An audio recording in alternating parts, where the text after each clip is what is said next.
De la critique, on est rapide. Ce soir, je viens pour évangéliser, mais je jette ça. Tu sais ce que ça veut dire murmure en hébreu? Je ne fais pas un cours. Murmure en hébreu veut dire lèpre. Ça veut dire celui qui murmure, il a la lèpre à la bouche. Et quand toi tu l'écoutes, ça veut dire qu'il te contamine l'oreille de celui qui l'écoute. Alors ne soyons pas des porteurs de lettres. Si. Mais soyons des porteurs de bonnes nouvelles. Amen. On m'a demandé un cantique, je vais essayer de le chanter, et après quoi, on va prêcher Jésus. Amen. Je suis venu faire ça. Je suis venu prêcher Jésus. Je ne suis pas venu avec un message cadré, de la théologie, un enseignement. Je laisse le soin aux anciens d'enseigner. Je suis venu prêcher l'évangile de Jésus-Christ. Alors pendant le cantique, tu vas baisser la tête, fermer tes beaux yeux et placer la réunion devant Dieu et dire: Seigneur, ta parole va être annoncée. Et maintenant que je sois la bonne terre. Ferme les yeux, n'aie pas peur. Ici, il n'y a plus de voleurs ici. Avant, oui, on n'est plus voleurs aujourd'hui.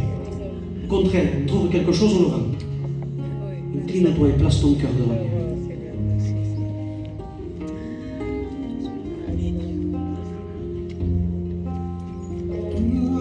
Il descend, le temps s'arrête, il y a transfert entre ciel et terre. Quand il descend, l'atmosphère change, il y a transfert entre ciel et terre. Le Saint-Esprit est là,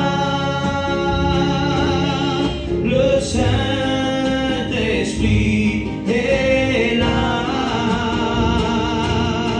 le Saint-Esprit est là,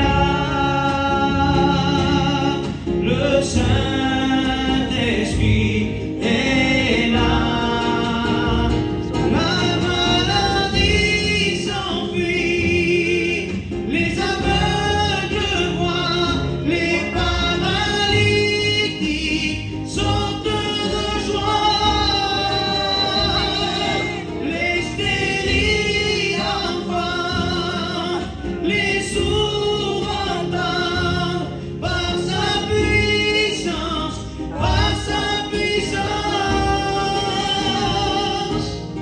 Le Saint-Esprit est là, le Saint-Esprit est là. Alléluia. Mari isi ko itong loob. Amen.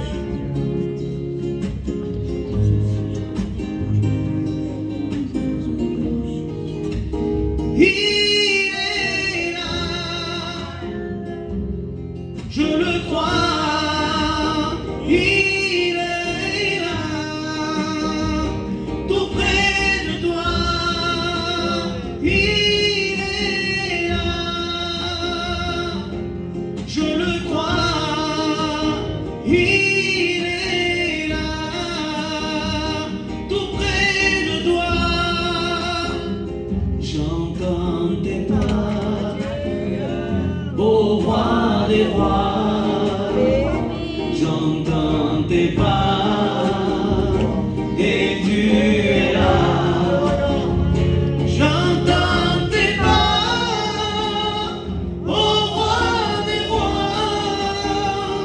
J'entends tes pas et tu es là. Alléluia. Que Dieu soit béni. Que Dieu soit glorifié. Comme je disais tout à l'heure, je ne suis pas venu t'apporter des lettres sur un papier. Parce que mal employé, la Bible dit, la lettre tue. Je suis venu te prêcher une personne. Quelqu'un qui est vivant. Quelqu'un qui est réel. Quelqu'un qui est vrai. Quelqu'un qui connaît ton cœur. Qui connaît ta vie. Qui connaît tes pensées. Il sait à combien tu donnes apparence d'être heureux, mais à combien dans ton cœur tu es triste, ton cœur est dans les ténèbres. Tu as déjà pensé à en finir avec la vie. Tu crois qu'avec tous les cachets que tu fais, qu'avec toutes les choses que tu prends, que tu vas essayer de t'en sortir. Et tu te dis, c'est bien, un jour de plus, c'est bien, un jour de plus. Mais quand on dit ça, on ne vit pas, on survit. C'est dans la jungle qu'on dit, t'avais un jour de plus. Tu veux me faire croire à moi que tu es heureux. Tu veux me faire paraître que tout va bien. Moi, quand je regarde ma Bible, parce que ça, c'est la bouche de Dieu. C'est pas la bouche d'un homme. La bouche d'un homme dit la vérité aujourd'hui. Mais la bouche d'un homme ment demain. Pierre est celui qui dit tu es le Messie. Et le lendemain, il prêche un message pour qu'il n'y ait pas la croix. Il dit à Dieu ne plaise, tu n'iras pas. Et Jésus lui dit arrière de moi Satan. Pourtant un chapitre avant, il dit tu es béni. Ah, alors on pourrait être béni aujourd'hui et serviteur de Satan demain. Il faut faire attention. L'homme est changeant. On est sur une estrade aujourd'hui. Mon oncle pourra témoigner. Sur une estrade un jour. Derrière un bar un autre jour. L'homme est changeant. Mais lui ne change pas. Amen. Lui dira je suis la vérité. Amen. Et tu sais ce qu'elle dit la vérité? Tu es malheureux. Mais pourtant, les gens veulent être comme moi. Les perdus peut-être veulent être comme toi. Un sauvé ne veut pas être comme toi. N'a pas besoin des voitures que tu as. N'a pas besoin du compte en banque que tu as. T'imagines qu'en étant en dessous de zéro au compte en banque, on arrive à être heureux. T'imagines que des fois on ouvre le frigo et il n'y a rien. Et rien de rien. Et pourtant on se place devant Dieu et on dit Seigneur, merci pour ce que tu m'as donné. Parce que ce qui compte, ce n'est pas ce qu'il y a dans le frigo, dans le compte en banque. Parce que le compte en banque et le frigo est vide, mais le cœur, il est plein. Amen. Parce que Jésus, quand il rentre dans une vie, il remplit tout. Tu sais pourquoi l'eau est une représentation de Christ? Sais-tu pourquoi l'eau représente Jésus? Parce que l'eau remplit une bouteille. L'eau remplit le plus petit espace.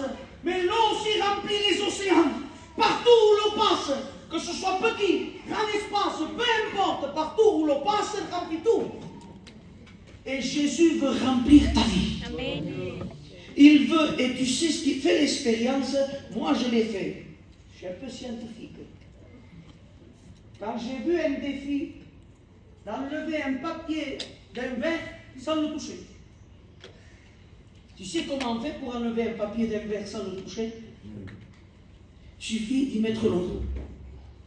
Et l'eau rentre dedans. Elle remplit le verre.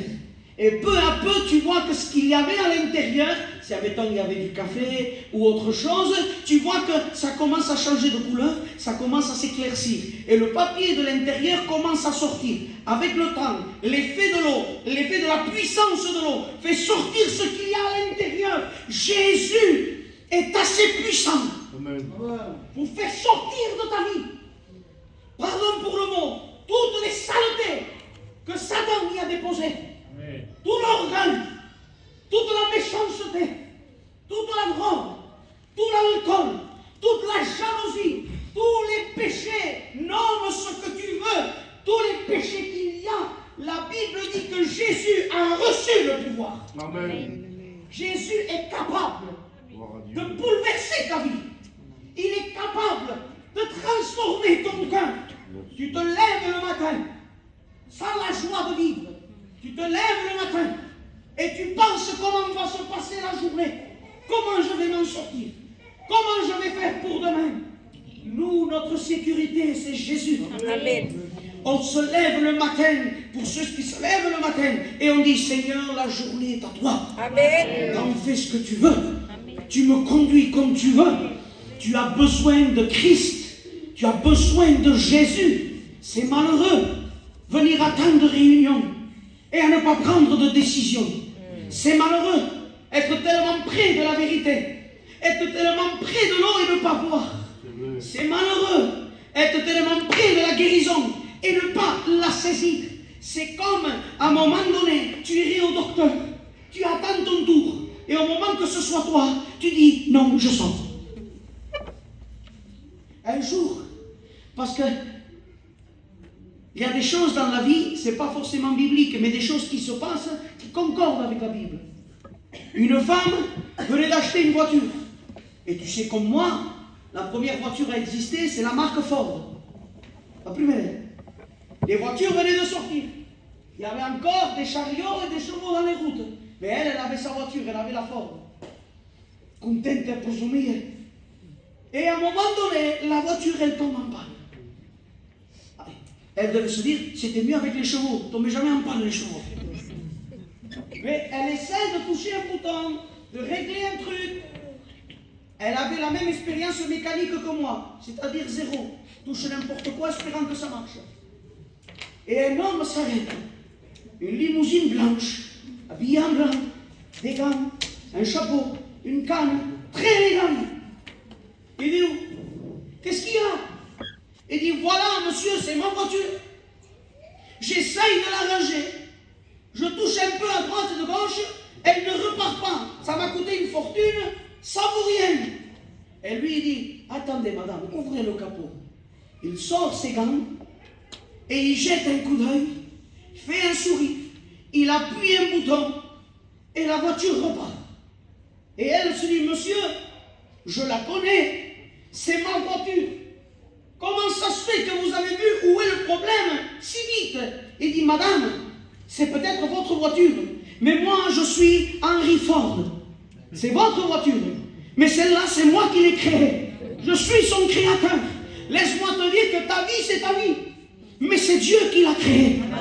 Et Dieu connaît comment te réparer. Il sait ce que tu as besoin. Il sait ce que tu as besoin d'entendre. Et ce que tu as besoin d'entendre, c'est que tu es pécheur. Mais béni soit Dieu, il y a la solution en Jésus-Christ.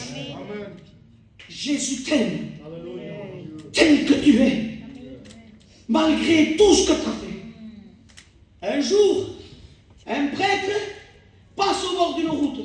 Histoire véridique, j'ai regardé. Parce que des fois on prêche des choses, on ne sait pas si c'est vrai. Des fois j'ai entendu dire un texte de la Bible, mais ce n'est pas un texte, c'est une citation. J'ai regardé. Et c'est vrai, ça s'est passé.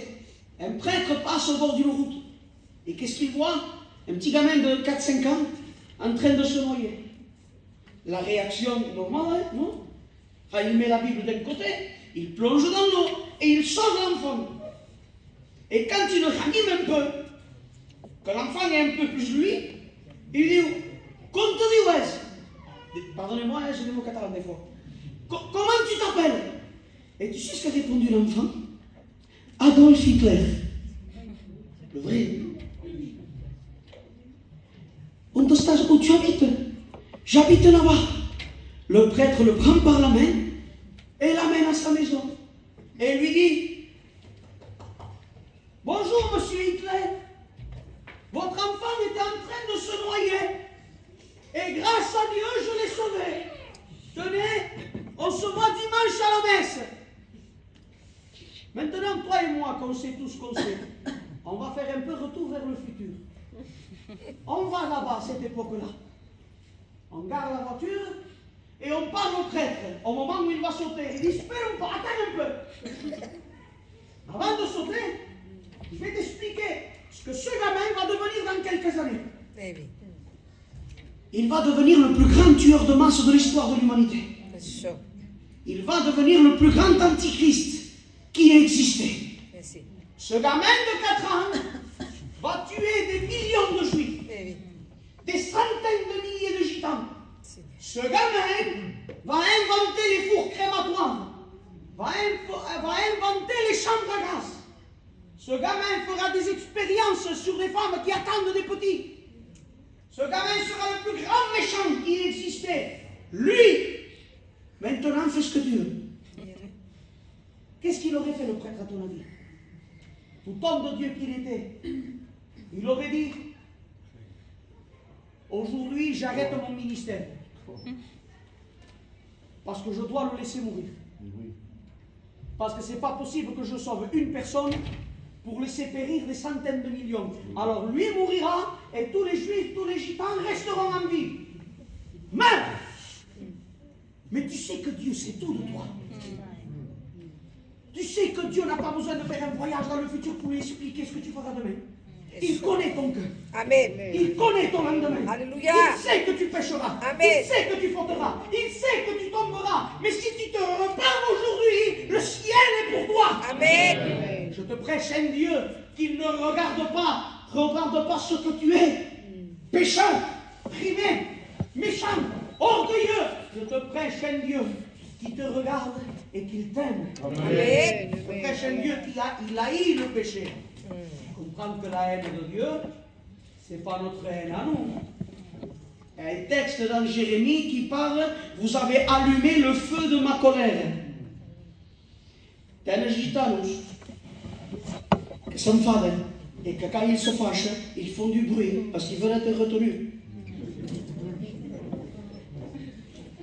Mais dis-moi, Dieu, que le ciel est son trône et la terre son marchepied. Dieu qui prend les étoiles entre ses mains, qui les place dans l'univers, qui leur donne des noms. Dieu que tous les océans tiennent au creux de sa main. Qui retient questa persona? Qui le retient quand il est fâché? Et là, vous avez enflammé le feu de ma colère. Mais Jésus, Seigneur, n'es-tu pas le Dieu lent à la colère et riche en bonté? Parce que Dieu, le feu de ma colère brûlera pour toujours. Lisez-le, c'est dans Jérémie 17. N'es-tu pas celui que la Bible dit qu'il aime le pécheur, grand en miséricorde? Pourquoi t'es tant fâché? Et la Bible dit dans le verset 1, leur péché est gravé dans leur cœur avec un burin de fer et une pointe de diamant.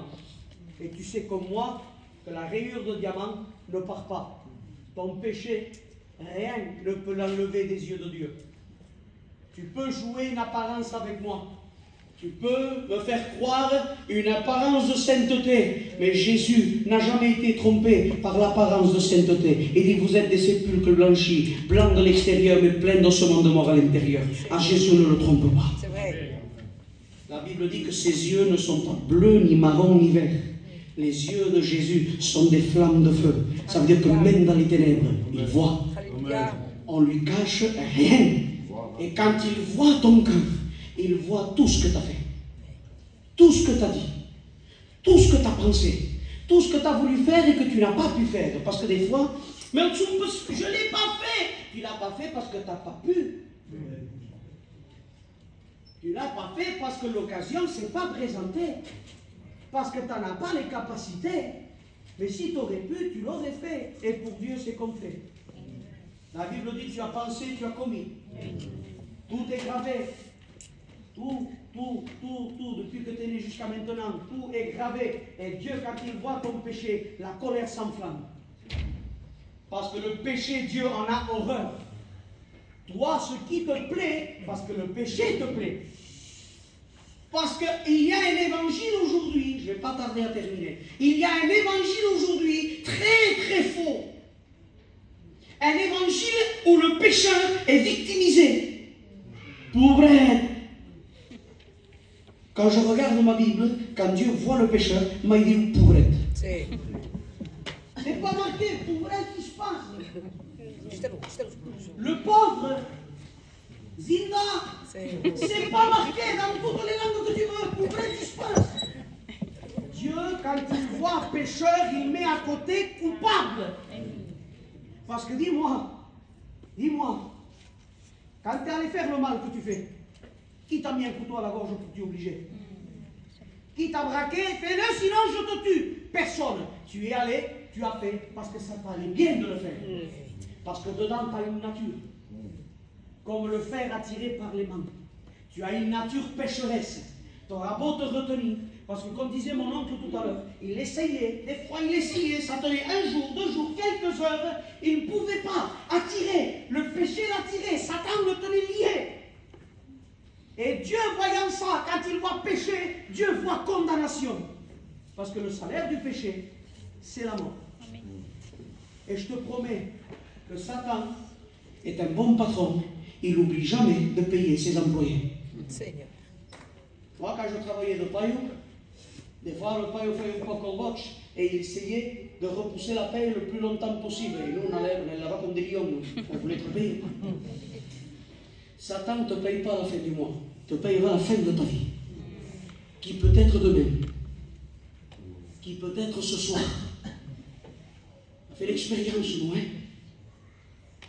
Il y a 15 jours, hein. Rentre quelqu'un à l'hôpital, fini. Il n'y avait rien pour prédire ça, hein. On ne s'y attendait pas à rien. Je sortais d'une réunion, je venais de prêcher. La vie est courte, sans cesse agitée. Tu es là maintenant, l'heure d'après, tu n'y es plus. Tu auras peut-être ton salaire dans 10 ans, dans 50 ans, tu l'auras peut-être demain. Et la Bible dit le salaire du péché, c'est la mort. Et Satan paye toujours. Et là, tu sais c'est quoi la mort? La mort, c'est le mot en grec thanatos, qui veut dire séparation. Parce que la mort, c'est ça. Séparation. Et là, tu te trouveras devant le trône de Dieu. Et là, devant le trône de Dieu, même si les sœurs ont un don, tu le connais le don des sœurs. C'est toutes les sœurs. Ce n'est pas un don spirituel. Mais toutes les femmes du monde ont ce don. C'est que si elles ont 100% de tort, elles arrivent à s'enlever le 99. Et ils laissent un pour faire que ce ne soit pas suspect. Si, mais j'ai fait ça à cause de ça. On avait besoin à la maison. Le paille ou les racistes, il n'a pas voulu me donner le travail. Ah, je l'ai frappé parce que je suis agitant. Tu sais, si on ne voit pas ces excuses-là, tu vas me les servir à moi. Et moi, je te croirai parce que je suis agitant comme toi. Mais devant Dieu, tes excuses, elles tiennent pas bon.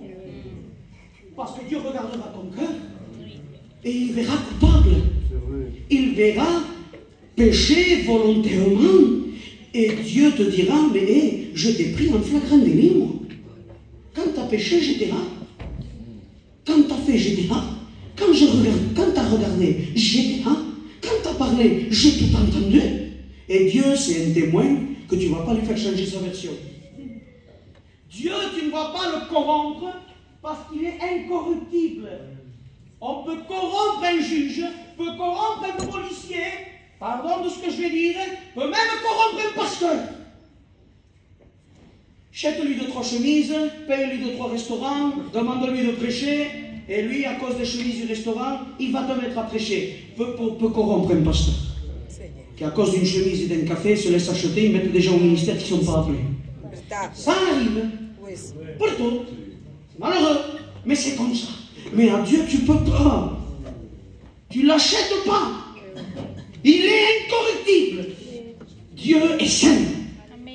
Dieu est véritable. Aucune onde de variation. Et quand il verra ton cœur, qu'il verra ton péché, il dira, jetez-le dans les tonnes de feu. L'enfer pour toute l'éternité. Vous me parlez de prison en montagne. Il y a des peines. Et maintenant, tu n'es pas obligé de faire de la prison.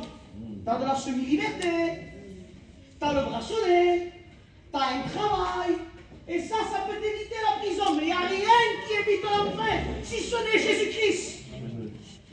Et quand tu es en enfer, tu n'y sors plus. Tu es condamné pour toute l'éternité.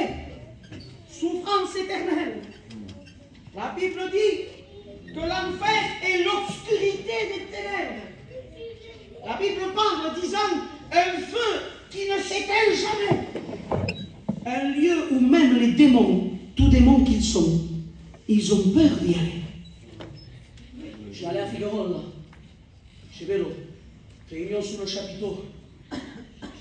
Une femme s'est approchée, elle était possédée. Les pasteurs sont devenus blancs comme la neige. Mais les démons, tous démons, ont peur de l'enfer. Et toi, tu vas pareil qu'eux. Eux n'ont pas le droit à la repentance, mais toi, tu es roi.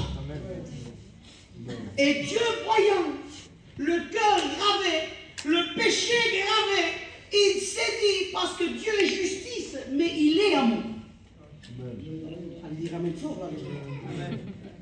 Heureusement qu'il est amour. Dieu est amour. Il a décidé dans le ciel de te préparer une porte de sortie. Un antidote. Amen. Un antivirus. Amen. Une solution. Un appel s'est fait dans le ciel. Qui ira? Qui marchera pour nous? Le texte littéral est qui ira et qui mourira pour nous. Et dans le ciel, personne ne voulait mourir pour toi et moi. Il y a un texte qui dit, si Samuel et Daniel ou Job étaient sur la terre, ils se sauveraient à cause de leur justice. Mais quand Dieu regarde la terre, il n'y a plus de Samuel, il n'y a plus de Job, il n'y a plus de Daniel. Il voyait toi et il voyait moi dans le péché. Alors qui dit la sanctification? Qui les a massés pour mourir? Gabriel n'a pas voulu. Michael n'a pas voulu. Abraham n'a pas voulu. Moïse n'a pas voulu. Samson n'a pas voulu. David n'a pas voulu. Esaïe n'a pas voulu. Jérémie n'a pas voulu. Ézéchiel n'a pas voulu. Jephthé n'a pas voulu. Un seul. Que Dieu soit béni. Amen. Un seul nous aimait assez. Amen. Pour venir périr sur la terre pour chacun d'entre nous. Le lion de la tribu de Juda a poussé un rugissement dans le ciel. Et il a dit, moi j'irai, je mourrai et je les sauverai. Et Jésus est venu. Amen. Il est apparu. Amen. Comme quelqu'un qui au dernier moment enlève un enfant de la route. Comme quelqu'un qui au dernier moment quelque chose tombe, il t'enlève. Il est venu comme un sauveur. Il est descendu et il est mort sur la croix. Ses pieds, ses mains clouées. La Bible dit que tout son corps, d'accord, tout son corps était une seule plaie. Qu'on pouvait voir les os de Jésus à œil nu, que la barbe de Christ a été arrachée, que le sang était mêlé au crachat des hommes. Je préfère un coup de poing qu'un crachat au visage. Lui, c'était le roi des rois, le Seigneur des seigneurs. C'était Dieu incarné. Il a laissé les hommes lui cracher au visage. La Bible dit qu'il n'a pas détourné son visage. Ils ont pris ses mains. Jésus a été le condamné le plus coopératif que tous ces soldats romains ont dû voir dans leur carrière. Normalement, quand on devait crucifier quelqu'un, il retenait sa main. Il se débattait. Et lui non, lui il mettait la main. Allez-y, je ne vais pas bouger. Je suis là pour ça de toute façon. Il était l'agneau de Dieu. La Bible dit aussi, sans dire un mot, un agneau muet qu'on mène à l'abattoir. Jésus a laissé ses hommes crucifier ses mains. Il a laissé crucifier ses pieds. Et là, on voit le Fils de Dieu mourir les bras ouverts. Parce que sa mort nous a ouvert le ciel. Amen. Il est resté 6 heures à la croix. C'est peu 6 heures. Il y en a qui restaient des jours. Il reste 6 heures à la croix. On l'insulte, le traite de démon. On se moque de lui. Et avec toute la souffrance qu'il avait, il prend le temps de prêcher aux brigands d'à côté. Parce que Jésus aime, même que ce soit une seule âme. Il se déplace. Il fait l'effort. Et là, il baisse la tête. Et le cœur de Jésus. Ce cœur que Marie écoutait quand il était bébé. Ce cœur que Jean a entendu pendant la Pâque. Ce cœur-là s'éteint. Et là, Jésus est mis dans un tombeau neuf. Mais comme je dis souvent, c'est pas parce qu'il était mort qu'il faisait rien. T'imagines-toi que quand on va faire des examens, les hommes font les analyses. Et nous, on attend dehors. Quand Jésus était au tombeau, c'était la même chose. L'humanité était dehors, attendant les résultats. est-ce qu'il va passer le test du sang? Est-ce que le sang va être comme il faut? Parce qu'ici, il a fait un seul péché, c'est fini. S'il a eu une seule mauvaise pensée, le sang est corrompu. S'il a dit une seule mauvaise parole, le sang est corrompu. S'il a eu de l'orgueil une seule fois, le sang est corrompu. Et la Bible dit, je crois que c'est dans Hébreux 10 ou 11, que Jésus est arrivé devant Dieu. Non avec le sang des boucs et des taureaux, mais avec son propre sang. Et Dieu dans le ciel a fait une analyse de ça. Il y a un portrait. Prend les plaquettes, il est en train d'analyser. Parce que l'humanité attend les résultats dehors maintenant. Il faut savoir si le sang est bon. Il faut savoir si le sang n'en a pas été touché. Et je vois, je vous promets que je le vois, en train d'analyser le sang, en train de regarder les globules, et dire avec un sourire, Saint-Esprit, tu peux aller le réveiller. Il a passé le test du sang. Jésus n'a pas péché. Il n'a pas été corrompre. Il était saint à la croix. Il était saint à la croix. Il est saint à la Le sang de Jésus. Amen. Le sang de Jésus purifie de tout péché. Amen. Tout ce que tu as fait. Tout ce que tu fais. Tout ce que tu feras. Le sang de Jésus balaye tout. Oui, mais le cœur, il est toujours gravé. La gravure est liée. Qu'on fait un cœur gravé. Comment on fait maintenant? Et Dieu dit, j'ai la solution. Elle est dans Ézéchiel. Que dit-on? J'ôterai le cœur de pierre. Et je mettrai un cœur de chair. La transplantation cardiaque. C'est Dieu qui a inventé ça. Il enlèvera ton cœur gravé, où il y a marqué faute, péché, orgueil, méchanceté, idolâtrie, arraché. Et nous, il mettra un cœur de chair capable. Parce que le cœur de pierre n'est pas capable d'aimer Dieu. Cœur de chair capable d'aimer Dieu. Amen. Je te raconte un témoignage, et ça y est, on a terminé. Je raconte souvent ce qui me fait du bien au monde. Connais quelqu'un? Il a grandi dans une maison de pasteur. Pasteur comme ça. À la maison, il n'y avait pas de fraude, pas de mensonge. Il n'y avait pas de critique de l'un et de l'autre. C'était un vrai pasteur. Et enfant grandi avec une éducation chrétienne. Mais la Bible dit que les mauvaises compagnies corrompent les bonnes mœurs. C'est vrai en dehors de l'église et c'est vrai dans l'église.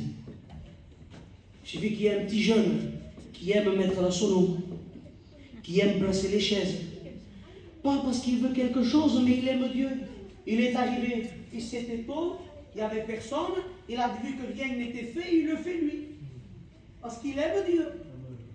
Il suffit que 2-3 renards. Et il dit, ouais, mais pourquoi tu fais ça? De toute façon, le pasteur, il ne te donne rien à toi. Là, tu t'es esquinté et tu es resté assis. Lui, il ne faut rien, c'est lui qui chante, c'est lui l'artiste. Et lui, qui faisait les choses avec son cœur, maintenant, il fait les choses pour attirer le regard du pasteur. Les bonnes compagnies, les mauvaises compagnies corrompent les bonnes mœurs. Il grandit. Et ses copains lui font connaître le monde de la rue. Et à cette époque-là, Perpignan, pardon pour les anciens, c'était l'héroïne qui battait son plein. Et ce jeune-là, à 15 ans, commence à se piquer à l'héroïne. 15 ans. Et l'héroïne, 1 gramme, vaudrait aujourd'hui 400-500 euros. Ce qui veut dire que pour se droguer, il fallait qu'il aille voler. Qu'il cambriole dans des maisons. Qu'il vole dans les voitures. Il dit dans son témoignage qu'il ne pouvait pas voir une fenêtre ouverte, qu'il rentrait dans la maison. Il ne savait pas s'il y avait, s'il n'y avait pas, il rentrait. Il fallait sa drogue. Et un jour, il est dans une maison, il a sa drogue, il va pour se piquer, et il entend des bruits de pas, la police monter. Et oui, tôt ou tard, avec sa tombe. Et là, ce jeune était à un premier, et il veut le sauter par la fenêtre. j'étais jeune, je faisais 40-50 kilos, on va y arriver. Le premier y arrive, et le jeune, le fils du pasteur, quand il saute du premier, se réceptionne mal et se casse la jambe. Et moi, que je dis, que je bénis Dieu pour cette jambe cassée. Parce que Dieu, des fois, permet qu'il y ait de la casse dans ta vie pour que tu veuilles un peu l'écouter. C'est pas lui qui l'envoie, mais il se sert de la situation. Et là, ce jeune, l'après, ses copains lui amenaient quand même la drogue à la maison. C'est brave, hein? Alors son père l'a amené aux réunions. Il avait sa seringue, son héroïne, et il est à la réunion. Et là, un ancien de chez nous. Il ne savait pas lire, il ne savait pas écrire. Pour faire ses dessins, ses messages, il faisait des dessins. Bartimée dessinait des lunettes. Pour le paralytique, il dessinait un lit. Pour un boiteux, il dessinait une canne. Feuille de sens, il jouait à la guitare à 3 cordes. Des fois, il était habillé, les chaussettes étaient de couleurs différentes. Il ne payait pas de mine, mais il était rempli du Saint-Esprit. Et je bénis Dieu pour ces anciens qui ne savaient peut-être pas l'hébreu comme nous, mais qui étaient remplis de Dieu. Les frères, ce n'est pas parce qu'on s'en sort plus sur l'estrade que nos anciens, on ne doit pas dénigrer tout le travail qu'ils ont fait. Si on est là aujourd'hui, c'est parce que des anciens ont pris le temps de prendre leur voiture, de monter et de prêcher. Alléluia. Et qu'est-ce qu'ils prêchent? Ils prêchent, venez à moi, vous qui êtes chargés et fatigués, je vous donnerai du repos. Que prêchent? Ils prêchent, je ne mettrai pas dehors celui qui vient à moi. Qu'est-ce qu'ils prêchent? Ils prêchent, ce que moi je dis, la bombe nucléaire de la Bible. L'Hiroshima de Dieu. Ils prêchent Jean 3,16, car Dieu a tant aimé le monde, qu'il a donné son Fils unique, afin que quiconque croise en lui ne périsse pas, mais qu'il ait la vie éternelle. Ce jeune était en face, dans sa chaise roulante, le Saint-Esprit est descendu sur lui. Et l'a convaincu de pécher. Et avec son héroïne et sa seringue à la poche, il s'est repenti. Le Saint-Esprit l'a fait naître de nouveau. Il est allé vers une bouche d'égout. Et il a jeté la seringue et l'héroïne là. Et ce jeune, quand il a suivi le Seigneur, il s'est converti. Il s'est baptisé. Il a été appelé au ministère. Amen. Il est devenu pasteur. Amen. Il a un fils qui prêche. Et ce fils ce soir est là à Montpellier. Et il te prêche à toi que Dieu est à nous. Alléluia. Le sang de Jésus. Amen. Purifie de tout péché. Amen.